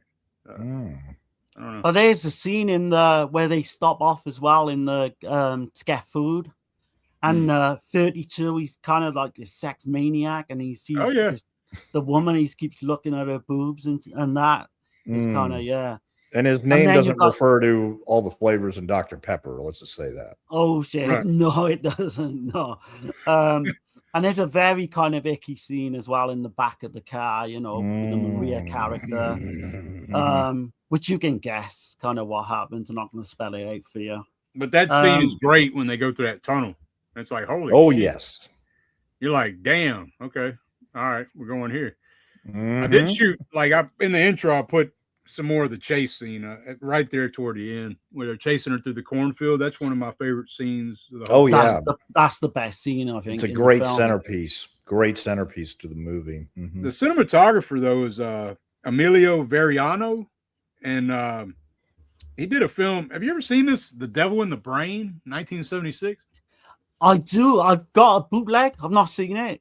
I do own it. I don't think it's had an official release, actually. He's done a ton of shit, though. He $5 for an August Moon. I love that one. Web of the Spider in the 71 version. He shot House of Exorcism. He did, yeah. Lisa and the Devil as well. He shot Frankenstein 80. Bay of Blood, Roy Colt, and Winchester Jack. And he's most famous for Argo Man. Okay. Kind of fucking superhero fucking Euro spy film. And Riff Tracks put out their little riff track back in 2024. So but that's what he's most known for. Is that he did actually do Hatchet from the Honeymoon as well. Hatchet from the Honeymoon, yeah. He did a lot. Oh yeah. I mean, as the film goes on as well, there's this annoying woman comes into the equation, didn't she? Oh yeah. The hitchhiker, or like a car's broken down. Oh man, and she starts singing "It's a Long Way to Tipperary." It's just so funny. I don't know if it's meant to be that, you know. This is a rare example where introducing a character in the third act is actually perfectly fine, because usually in screenwriting you don't want to do that, but in this film it works perfectly well. I think so. Yeah. Definitely. It's almost like a little bit of humor, but like you say, it's not. There's nothing apart in this film apart from that that's funny. You know, this is not really fucking balls to the wall type. Yeah. You know, it's pretty serious. When she first runs to the car and she's like, you know, all sweaty and, you know, tired and everything, and like everybody just stares at her like, no, we don't need another passenger in the car. I laughed. I did laugh at that. Oh yeah. That was the effect he was going for, you know. But like everybody in the car was just staring at her like, no. Yeah, it's already hot enough in this bitch. Hot enough. Yeah, too crowded enough too. This one was filmed on location along the Roma Civietta Vecchia. I can't even pronounce it, but it's a motorway, and it was filmed August. What the hell did you say, Darren? I'm not going to you can say have that 10 times super fast. Yeah. You're welcome. You're welcome to have a stab at it. But the release date, weirdly enough, is the 24th of February 1998. That was a DVD premiere. It's got different titles. So it's called Semaforo Rosso in Italy. That was the alternative title. We all know Kidnap, the USA DVD title. It was called Wild Dogs in Germany. That was the DVD title in Germany, which is weird. Without spoiling the film, though, the differences is like when Lamberto Bava and Alfredo Leone, right? They when they re-edited the film, they put things more on the nose of what happens at the end which it didn't have to be. I'm not going to spoil the film because I don't want to ruin it for anybody. Oh yeah. No, that ending you've got to see. Yeah, got to see that. You got to see it cold. You got to see it cold. There is something that's very ambiguous. I'll just say that at the very end of the film, you're not sure one way or the other about one thing, and I'll just leave it at that. But with Lamberto Bava's, is like, you know, he's got to show this other person, and it's like, I don't know, man. He should have just kind of, I don't know. I guess it's hard to re-edit somebody else's style, though. You know. That was the 5th version, I believe, the Lamberto Bava. Like there was 4 versions before that. And weirdly enough, right? So this, like at the time, Mario Bava's career kind of come to a halt because he just done Lisa and the Devil in '72, and it didn't do well. Yeah, no, exactly. The producer, Oddly enough, Alfred that's Leone, my favorite Mario. Yeah, Bava. yeah. No, it's a great film. But the producer Alfred Leone give him, like he just said, you give him just do whatever you want with that film. And for some reason, it just didn't connect with people because he did really well off of Baron Blood, and he had full reign, full control to make whatever film he wanted, and he made Lisa and the Devil. So, which was booed at Cannes Film Festival, believe it or not. Which is insane. Like it to is me, insane. It is. Like I said, that's my favorite Mario Bava film, and it's a fucking masterpiece, man. It's fucking great. But the basic idea to this was tentatively titled "The Man and the Boy," which kind of makes sense. I'm not going to attempt to put the Italian. It's a short, right? It was a short. Well, it was like a short story, yeah. And the appendix on like a Giallo Mondadori issue as well. That story was from. Okay. You know, so goes back to the girl who knew too much, the little yellow paperbacks. Yep. But yeah, it's got like a checkered history. Bava decided to shoot this in chronological order as well, which apparently turned out to be a massive ordeal. The temperature, like in the car, like we mentioned, was just too much at times. Brutal. Yeah. And like I briefly mentioned earlier, the original protagonist was a guy called Al Lettier, and he was the one that was drunk by 9 a.m. They had to get a different actor to come You gotta let him go. Gotta let him go. But the guy who plays the driver, I mentioned he could not speak a word of English or read or anything. So what they were doing, they were literally putting up Italian type like on the windscreen and shit, so he could read that, which is you know, I think he does a good job considering, you know. Oh yeah, sorry, he's Dirk, a damn good actor. what was you going to say, Dirk? Sorry, man. It's straying off of this a little bit. I did want to mention that Mario Bava technically directed the very first science fiction Italian film as well, called "The Day the Sky Exploded" in 1950. The year after Vampiri. He was uncredited. Yeah, he was uncredited for that one. Weirdly enough, like, because then with Bava, he was given a contract to go over to America, and he completely said, "No, look, I'm just gonna, I'm happy here in Italy." He could have been big. He didn't want to be famous or anything. Yeah, he didn't want to be famous. Wasn't he gonna do King Kong at one point? Yeah. I think that was the film he was going to make him. He's going to go over there and make it big. Where Argento tried to go over to America and make it big and completely fell on his ass. Bava was not the type. He just didn't want fame. He just was happy doing his little films in Italy and what have you. Even though Italy didn't embrace him, though. Like, so the rest of the world did. But it was Italy that wasn't a big fan of Bava at first, you know? Which is kind of crazy. The reason this film halted, though, was I think it's La Jolla, one of the producers, went bankrupt. Yeah. When the film I think was called, there's so many different titles, but another one was called 9 a.m. Red Light. Yeah, and eventually it was called Can Arabatini. Also seen Traffic Red Light. Yeah, I've seen that as well, yeah. And it was shelved during post-production pretty much because the guy just run out of money. It's just crazy when you think about it. The kidnap version is definitely watered down. I've not seen that version. See? Oh, yeah, it's a watered down cut of Bava's vision. It's the Rabid Dogs version is way more gritty and grimy and raw. You know what I mean? And, I don't know. That score doesn't work for me. The kidnapped version. and the kidnapped version is what's on the box set. Yeah. And what's disappointing is when I looked at all the titles on the box set, they don't have Blood and Black Lace there. No, it's not in there. That's crazy to me. Why don't they have the 2 versions of the films as well? I'm guessing Arrow, because Arrow got the rights to Blood and Black Lace. Well. There's no reason to put that box set out, really, if you can't get them all. Do you know what I mean? That was a cash grab. Cash grab. Yeah, definitely. No, I'd rather get the original Rabid Dogs version than Kidnapped, which sounds like it was just butchered almost.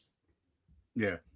I think Lamberto Bava and his son, actually, Roy, they tried to get possession of this film and they went through the courts and everything and failed. Well, obviously, it must have been during the 80s and early 90s or what have you. It was screened at Milan's MIFED Festival in the winter of 1995.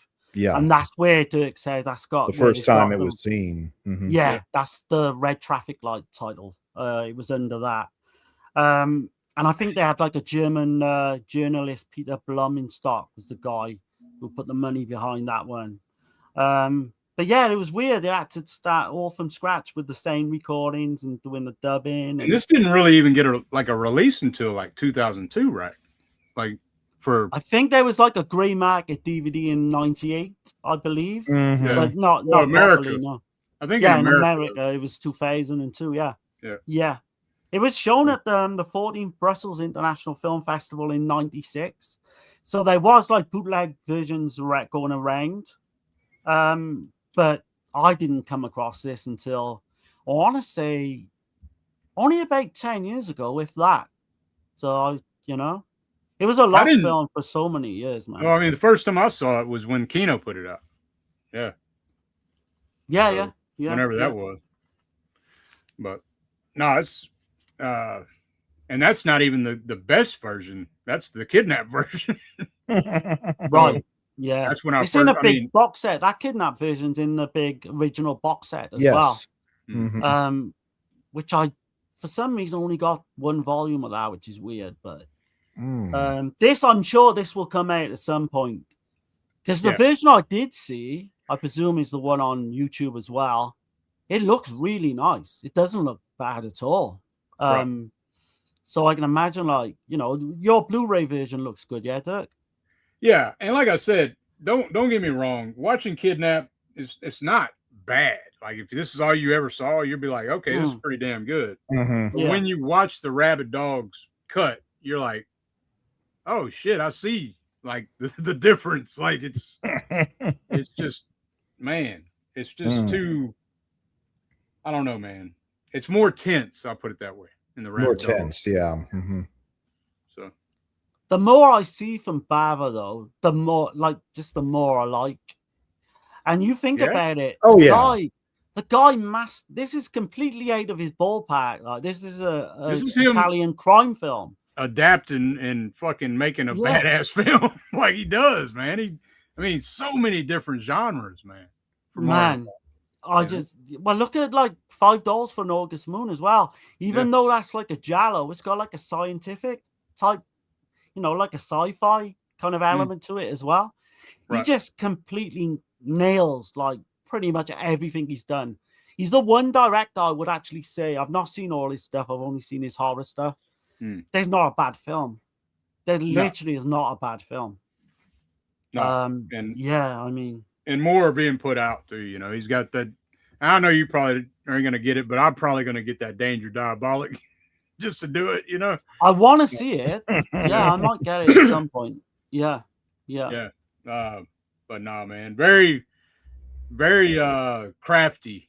Mr. Bava was, man, and everything he brought. And pretty much like Fulci, they wasn't recognized in their own country like they should have been. Right. Like It's weird how it takes like them dying, and I know you got the advent of DVD, and we see in better prints with the Blu-ray 4Ks and all that. Right. But these guys, certainly Fulci kind of knew how people felt about him before he died, because he did that one convention of Fangoria. But Bava, I believe, didn't. It's kind of sad to me, because he would have been like an absolute fucking superstar nowadays. The guy is just unbelievable. Unbelievable. Let me catch a chat right quick. Yeah. Let's see, where was I at? We got I think fucking Shit Factory from Texas. Yeah, fucking Shit Factory from Texas. Fucking Shit Factory. Says it all. Fucking Scream Factory or Scheme Factory is dead. Oh yeah. Jessica says, I've never seen a Mario Bava film like Rabid Dogs. The characters are fantastic. The cast really sells it. Absolutely. Bravo. It's we've seen a few Pistaski films, and it's probably in the top. It's gotta be in the top 5 I've seen. It's up there, yeah, for sure. Yeah. It's right there with Almost Human. I mean, yeah. I mean, you could do a double bill with Almost Human. That would be a fucking sick double feature, actually. Yeah. Literally. Yeah. And then Petite says Shout Factory has a Mario Bava collection for $159. It says it has both versions of Evil Eye. Okay. Maybe 10 other movies, but it doesn't look like it has Rabid. No, I don't. It don't. That's the box. Yeah, that's this yeah. one here. This one here. If you don't own many of the films, it's definitely a cheap way to get. Like I said, this is not horrible, but after you see the Rabid Dogs cut, you're gonna want that more. And it appears like there's only like a difference of like 1 minute in the running time. So I mean, and it's got a commentary. A lot of those movies I think have extras. So it's the pacing of the edits, it's the way it's edited, and the score is the main thing. What Bava was going for, you know what I mean? Okay. Yeah. The change of fucking Cipriani's score fucked it all up big time. So I'm lucky. Yeah. I saw the Evil Eye version of Girl Who Knew Too Much, but I got to see the original Rabid Dogs version. So okay. Yeah. There's a compromise there. I definitely yourself and your girlfriend, I would say definitely gotta see the Girl Who Knew Too Much original. Oh, definitely. And then do that if you can, and let us know. Oh, obviously, when you come back on, we can have a chat about it as well. Oh, absolutely. It's like night and day. It really is. Let's see. Fat Pig says, "Sup, all? What I miss? Oh, you missed the whole show. You missed the whole show." Let's see. I absolutely love George Eastman in anything, but this might be one of my favorite roles of his. Yeah, it's up there. It's up there. I probably like him more in It's probably Absurd. He's Absurd and Anthropophagus are my top 2, but this is not far behind. Absurd, he's fucking out his. I mean, he's out his mind in both, but I don't know. Let's see. He changed. Petite says he changed with not killing the guy with the grapes, but as soon as his father was mentioned, he wanted to go back and kill the guy. Ain't it weird? Like, I know you. Sorry, I don't want to jump in because I know you're reading off the comments, but it's weird when they bump into the back of the car. They become like normal. They like giving money to the guy. The guy's trying it on a little bit, trying to get more money out of them. Right. And you wouldn't think, I know they don't want to kind of do another killing spree because they don't want to get noticed. But they're trying not to draw more attention. Yeah. Sorry, Dirk. Go on. It's all right. Jessica says, even though this film is grimy as hell, it's so stylish. Also, Frankenstein 80 is a banger.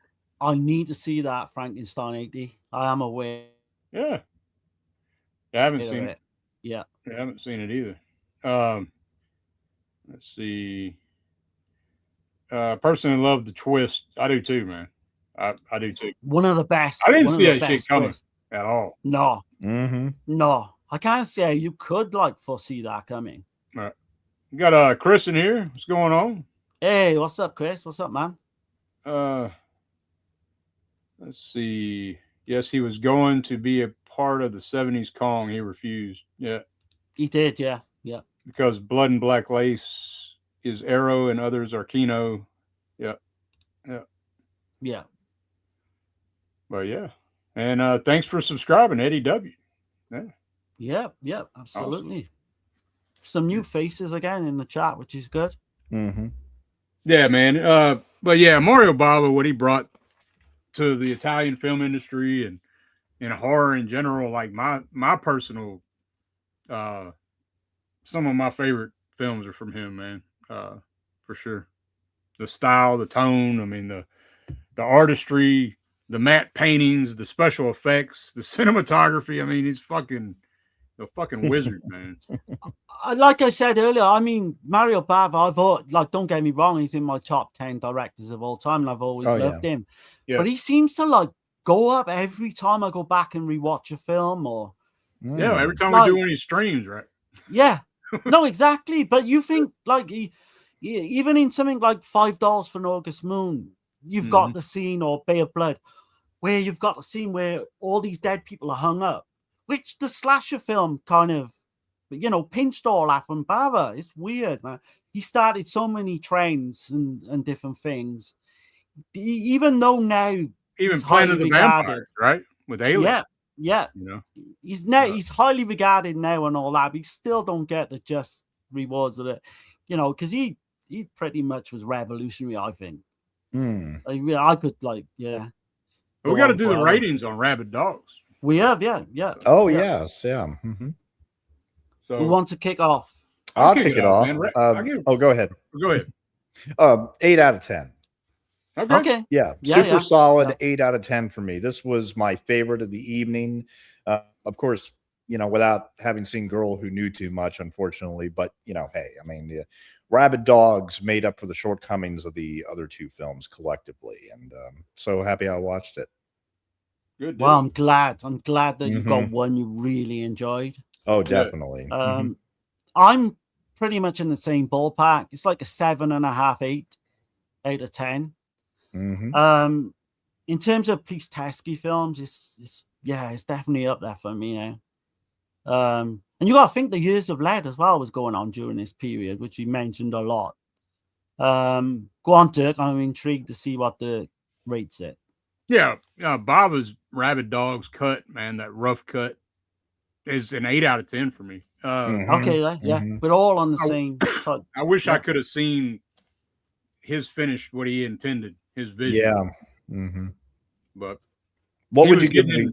He was getting in worse health and stuff during this time too. This is one of his last films. So, what would you give the Kidnapped cut?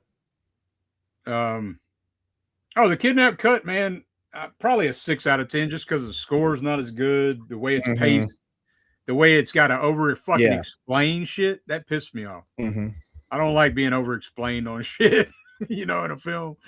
I think that's the main thing I got gripes about it. So, but now we all, for me, obviously, Girl Who Knew Too Much is the best one, but Rabid Dogs again, not far behind. That was enjoyable. I always enjoy doing the Italian stuff anyway. Like reading up and all that, doing research on the films. And we got loads more to come, haven't we? So we got like 4 weeks of Jolly films to come as well. So yeah.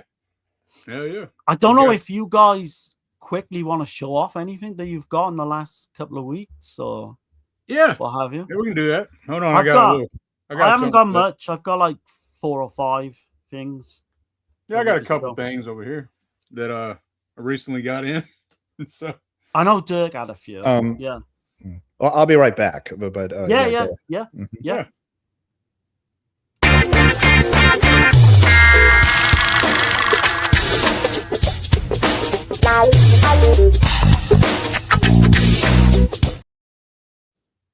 Yeah. So you probably got a little bit more than me. If you want to start off, you can start off if you want. No, I just got a couple things, honestly. Yeah. Oh, have you? How many? Like 2 or 3? 2. Oh, okay. I can start off then because I got 5. But so I just want to piggyback off this stream anyway. I got the 5-disc version of A Bay of Blood. Yeah. So I can't fucking wait to open. I mean, I love the artwork to this as well, weirdly enough. Yeah, man. It's cool. How much was that? $100? It was, I want to say 50 or something. Yeah. Okay. I want to say like UK pound. That's Severin, right? Yeah. Took a while to come as well. Joe D'Amato's documentary. This was on Okay. sale, believe it or not, really cheap. Good deal. Can't wait. It's called Inferno Rosse, Joe D'Amato on the Road of Excess. I got this one again in the sale pretty cheap. It's a slasher film, I believe, called Scream in the Streets. So I'm looking forward to watching that one. Okay. I did don't get know nothing along. about that one either. Yeah, I don't know too much about it. Only it's like a slasher film. I did get the Vomit Bag as well. Yeah. It's a Bay of Blood. Okay. And last but not least, the latest edition of Dark Side, which I love the cover on here as well. As you've got Tower of Evil, the UK slasher film. You know, look at the artwork on that, man. But I mean, I've waxed lyrical about these editions. I mean, you can see the quality, and there's always something like Italian, or there's always something that I like in here. So yeah, that's the only stuff I got, man. Okay.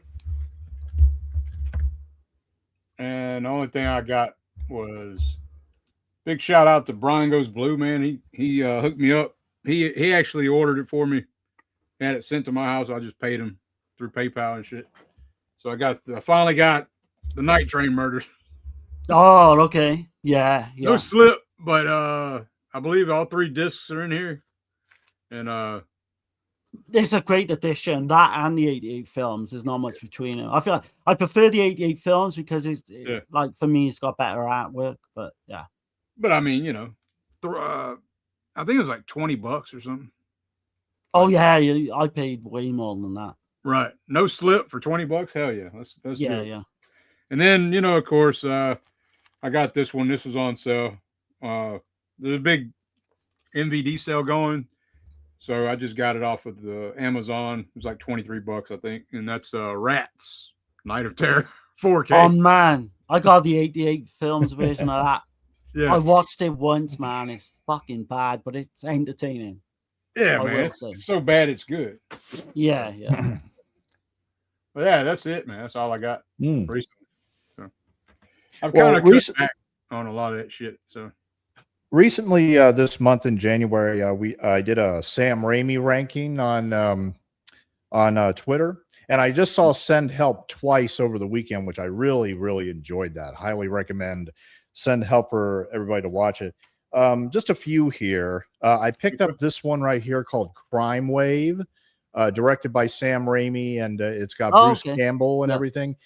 It's not great. I mean, it's supposed to be a spoof of like film noir, but what makes this Blu-ray worth picking up is there's an audio commentary with Bruce Campbell, and that alone is enough to go ahead and pick up Crime Wave there.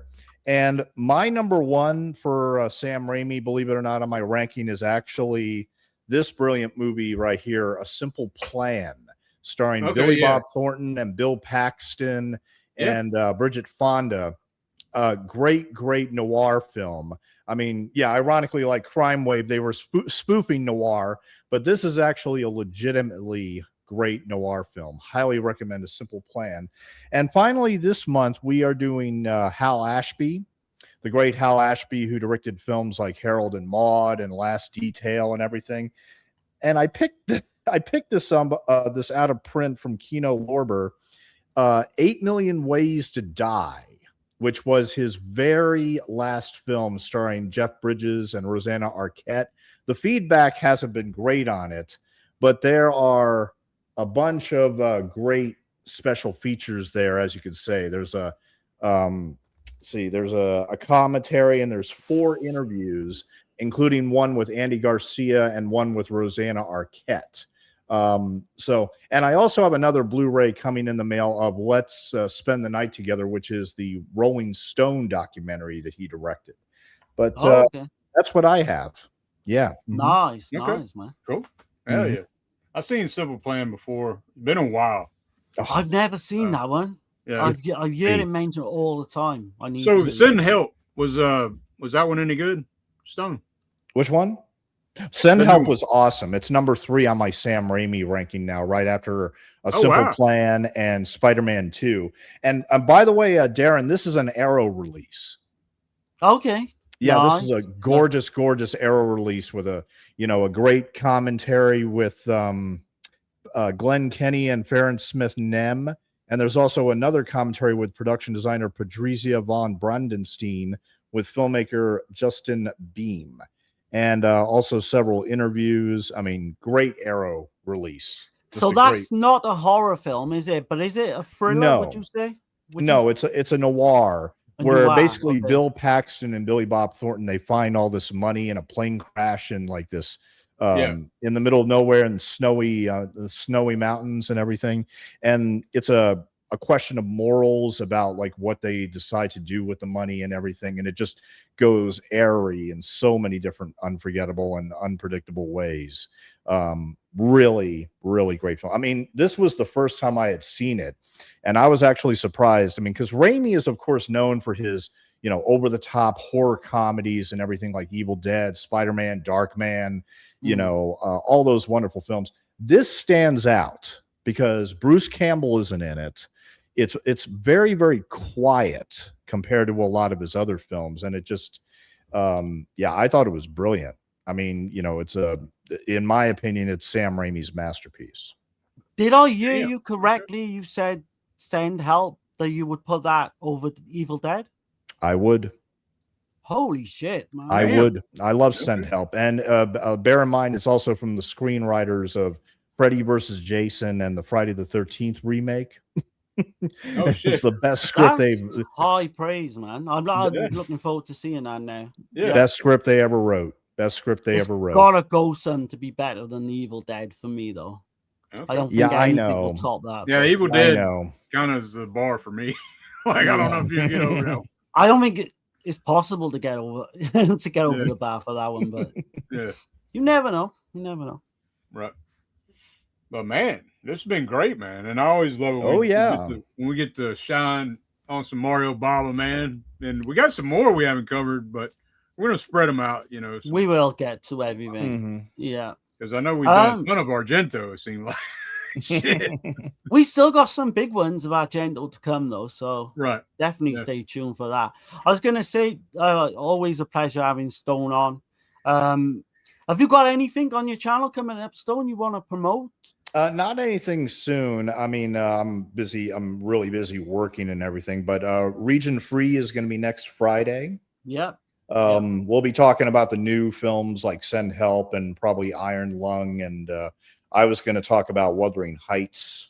Not next Friday, right? Yeah. Next Friday. Not this Friday, but next Friday on Friday the 13th. Yeah. Region Free. I think we're going to talk about I think we're going to talk about the Basket Case trilogy and the Wang Wang films. So we got some good stuff that we're going to be covering on the next Region Free. I'll have to get a full list of Dan or yourself. I wouldn't mind putting a topic forward as well, because I was thinking. Oh, absolutely. I want everyone, because I know me and Dirk have covered this film, but I want to hear everyone's views on it. I was thinking The Spiral Staircase from 1946. I have that. I have the Blu-ray for it. I might message Lorne and see if he can include that, because it's one film. It might not be bad. It might be easy to do with just one film. That's one of let me catch the chat, yo. That's one of Lauren's favorite movies, by the way, The Spiral Staircase. It is, and mine. One of mine. Oh, I'm down for that. I'm definitely down for that. Let's see. I had got another new member for nice, man. Yeah. Let's see. Darren, that D'Amato doc is really good, but beware they show hard-ons in it. I wouldn't expect anything less from D'Amato, to be honest. Oh, now I want to see it so badly, man. The doc is on the Arrow channel. Okay, cool. Oh shit. Okay. Yeah, that Arrow channel is only like $5 a month, I think, unless they increase the price. But Jessica says, I need to get that Bay of Blood. We caught a screening of All the Colors of the Dark, which was incredible. They made an Italian film trailer comp to play before the movie. that included Bay of Blood. Hell yeah. I am so jealous, man, seeing Yeah. all because of that. Oh, shit. One of my favorite Giallo films. Fat Pig says, if the clones of Bruce Lee doc is on the Arrow channel, that's worth a watch too. Hell yeah. Okay.